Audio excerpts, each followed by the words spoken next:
You have sunscreen, bug spray, and bike helmets, but are you protecting your kids well enough from the internet this summer? So our expert is here with the Better Business Bureau, Kimberly Hazen, to make sure your kids know the dangers out there before they go online unsupervised. So there's quite a few of them. Let's run through the list of those. Quite a few, and as parents, we kind of know them all, but it's a good reminder. And during the summer, there's a little bit more unsupervised time. We can get a little bit cavalier about this sometimes. Right. So bullying and harassment, just kind of keeping an eye on your kids as far as like the social sites. Are they becoming a little bit more withdrawn? You know, getting them to talk about their feelings and getting them to talk about what's going on online with a trusted person is really important.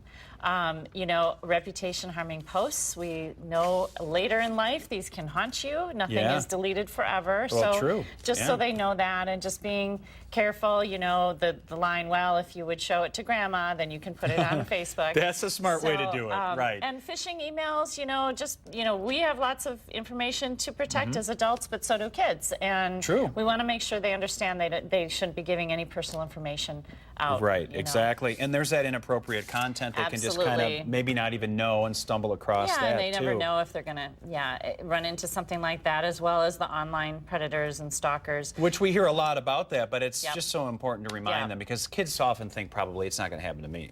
You know. So what can we do about it? I think, you know, unfortunately, as parents, we have to do a little bit more work. We can't just be a friend to our kids on these social sites. We actually need their login and their passwords. Because, check up on them. You know, there's a lot of things they can hide from you just as a friend. So you want to make sure that you have the access. And then, you know, because you're a parent, you should be able to have that. And then also do your homework. You know, what is Snapchat? What is Instagram? What are all these things? You know, seems to be a new one every month. So understanding the social, you know, media that's out there. And I think sometimes they have fun keeping ahead of their parents on that stuff too. Tell me about safekids.com, because you're recommending that site. Yeah, they have a lot of great resources. If you think that your child is being bullied or harassed online, there's great resources for what to do about it, how to counsel your kids through that stuff, and when to involve authorities, things like that.